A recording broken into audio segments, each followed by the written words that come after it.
Social media پر ہم 3-4 سالوں سے یہ پوسٹ دیکھ رہے ہیں جس میں بتایا جا رہا ہے کہ قرآن مجید میں زقوم کے درخت کا جو ذکر ہے جس کی مشابہت شیطانوں کی کھوپڑیوں سے ملتی ہے، یہ وہی درخت ہے۔ کیا یہ زقوم کا درخت ہے؟ کیا تھور اور ناگپن بھی زقوم کے درخت ہیں؟ اور اگر یہ زقوم کا درخت نہیں تو یہ کیا چیز ہے؟ السلام علیکم ناظرین، اس میں اختلاف ہے کہ شجرہ زقوم یعنی کہ زقوم کا درخت دنیا کے درختوں سے ہے یا نہیں، اور اہل عرب اس کو پہچانتے تھے یا نہیں۔ دوسرا قول یہ ہے کہ یہ دنیا میں معروف درخت نہیں ہے۔ بعض حضرات کا خیال ہے کہ یہ وہی درخت ہے جسے اردو میں تھور کہتے ہیں۔ اسی سے ملتا جلتا ہندوستان میں ایک درخت ہے جو ناگپن کے نام سے معروف ہے۔ بعض لوگوں نے اسے زقوم قرار دیا ہے۔ اس درخت کا مزہ نہایت کڑوا اور بو نہایت ناگوار ہوتی ہے، اور توڑنے پر اس سے دودھ کا رس نکلتا ہے جو اگر جسم کو لگ جائے تو ورم ہو جاتا ہے۔ ناگپن بھی اس سے زیادہ مکروہ اور بھیانک درخت ہے، اور وہ اپنی شکل و صورت میں بھی زیادہ خوفناک معلوم ہوتا ہے،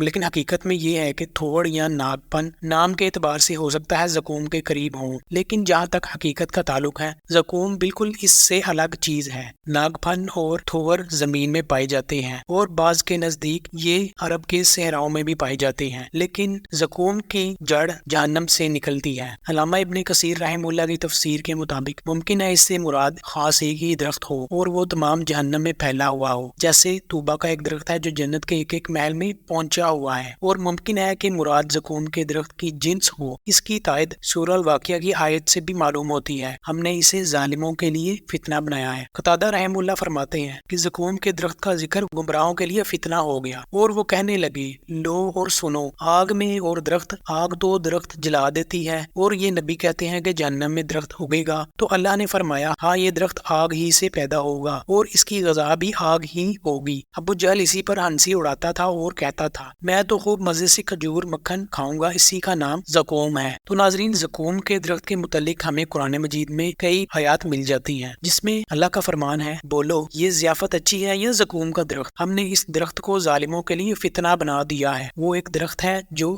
جہنم کی تہ سے نکلتا ہے، اس کے شگوفے ایسے ہیں جیسے شیطانوں کے سر، جہنم کے لوگ اسے کھائیں گے اور اسی سے پیٹ بھریں گے، پھر اس پر پینے کے لیے کھولتا ہوا پانی ملے گا، اور اس کے بعد ان کی واپسی اسی آتشی دوزخ کی طرف ہوگی۔ ناظرین، یہ جو آیت میں بتایا گیا کہ اس کے شگوفے ایسے ہیں جیسے شیطانوں کے سر، اسی سے مشابہت کرتے ہوئے لوگوں نے اس تصویر کو انٹرنیٹ پر وائرل کیا ہے کہ یہ وہی زقوم کا درخت ہے، کیونکہ اس میں شیطانی کھوپڑیاں نظر آ رہی ہیں، یہ وہی ہے جو قرآن میں بتایا گیا ہے۔ تو ناظرین، جو ہمیں یہ تصاویر میں کھوپڑیاں یا شیطانوں کے سر والی چیزیں نظر آ رہی ہیں، یا پتے نظر آ رہے ہیں، یا جو بھی نظر آ رہا ہے، یہ دراصل زقوم کا درخت نہیں ہے، بلکہ یہ کئی ممالک میں پیدا ہونے والا خوبصورت پھول ہے جس کے کئی مختلف رنگ ہیں، اور جب یہ پھول خشک ہو جاتا ہے اور سوکھ جاتا ہے تو یہ شیطانی سر جیسی کھوپڑیوں کی شکل و صورت اختیار کر لیتا ہے، اور اس پھول کا نام ہے سنیپ ڈریگن فلاورز۔ تو ناظرین، چونکہ ہماری عوام بغیر کسی تحقیق کے کوئی تحریر پڑھتی ہے، ساتھ تصاویر دیکھتی ہے یا ویڈیوز دیکھتی ہے، تو وہ بغیر سوچے سمجھے اس کو وائرل کر دیتی ہے اور شیئر کر دیتی ہے، اور یہ پوسٹ بھی پاکستانیوں اور اردو جاننے والوں نے 2-3 سال سے بہت زیادہ شیئر کی ہے، شاید کروڑوں مسلمانوں نے اسے پڑھا ہوگا، اور اکثر لوگ گمراہ ہو گئے ہوں گے، حالانکہ یہ سنیپ ڈریگن فلاورز نامی پھول کی تصاویر ہیں۔ اور جہاں تک ان تصاویر کی بات ہے تو لگتا ہے کہ ہمارے اردو بولنے والے لوگ یا پاکستانی لوگ ان تصاویر کو دوبارہ پھیلائیں گے اور کہیں گے کہ یہ 1000 سال پہلے انسان جو مر گئے تھے یا کسی قوم پر عذاب آیا تھا یہ ان کے ہاتھ ہیں، حالانکہ یہ ایک پھپھوندی ہے جو جنگلوں میں پائی جاتی ہے، یہ ایک فنجائی ہے جسے ڈیڈ مینز فنگرز بھی کہا جاتا ہے۔ تو ناظرین، آج کی ویڈیو کیسی لگی؟ ملتے ہیں اگلی ویڈیو میں ایک دلچسپ موضوع کے ساتھ۔ السلام علیکم۔